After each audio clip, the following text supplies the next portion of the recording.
Frank Aid had 12 children. He also discovered the antidepressant amitriptyline in 1959. Even in severe depressions that kill libido, he could see amitriptyline cause sexual dysfunction. Amitriptyline and clomipramine are antidepressants that act on serotonin. Within 30 minutes, a small fraction of clomipramine's antidepressant dose numbs genitals. This is not a brain effect. By 1970, it was being used to treat premature ejaculation. In the 1980s, healthy volunteers in SSRI trials complained bitterly of sexual effects. These may have endured and led to suicides. Companies knew this and told investigators like me in clinical trials not to ask about sex, which meant they were able to say depression, not SSRIs, cause sexual problems.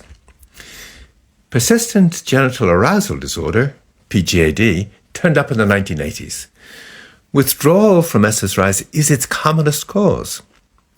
PGAD produces genital irritability and repetitive unwanted orgasms that are so distressing women have clitoridectomies. The first case appears to have been in a nun. Post-SSRI sexual dysfunction, PSSD, emerged with Prozac. While for some PSSD can improve, for others it has now lasted over 35 years. SSRIs numb genitals, mute orgasms, and kill libido.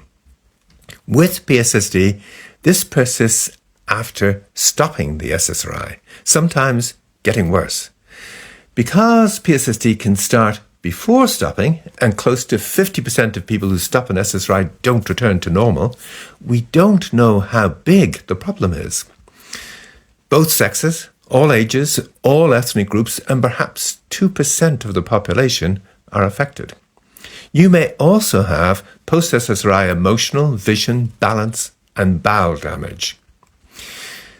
My first PSSD case was in 1997 when a woman told me she had been off citalopram for 3 months and could rub a hard bristled brush up and down her genitals and feel nothing. Her SSRI obviously caused this. It's in line with what SSRIs do, and there's no known medical or mental condition that can cause it.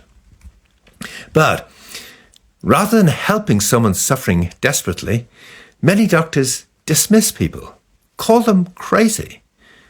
Solving PSSD could get a researcher a Nobel Prize, but researchers are missing in action. Sufferers wonder if they've caused the problem by withdrawing too fast. PSSD has nothing to do with withdrawal. It's a toxic treatment effect that may present before stopping. Dismissed by doctors, finding no answers, no hints of research, people have committed suicide. For decades, no one with PSSD wanted anyone else to know they had it. By putting names to faces, a PSSD network now offers great support and has raised the profile of the problem. For people without PSSD, this PSSD Network podcast gives a wonderful insight on what having it means and the failure of modern medicine it points to. As the guys say, PSSD undermines your faith in medicine. It's like doctors not understanding something's wrong if you turned up without an arm. Losing your libido is as bad as going blind or deaf. We have to remember how incredible our story sounds.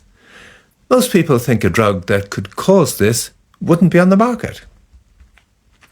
In addition to PSSD, SSRIs compromise fertility by wiping out sperm counts more than masturbation ever did.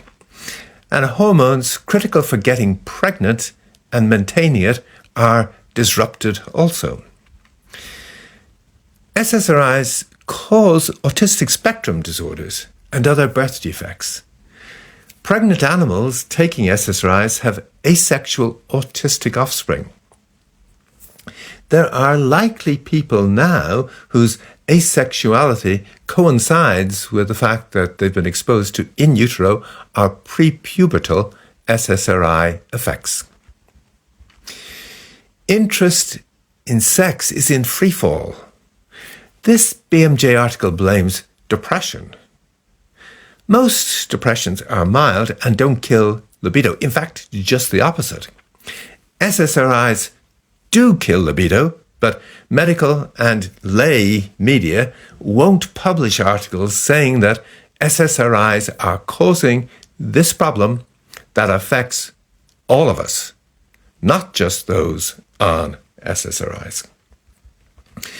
Over 8 years ago, we created a risk prize to incentivize research to solve PSSD. There's $100,000 for anyone who comes up with a substantial answer to the issues. Some of us think piezo proteins are involved. You can get the emails of researchers working on piezo proteins in this risk post on erotic sensory shocks. Why not approach these researchers or other researchers and let them know the prize is up for grabs?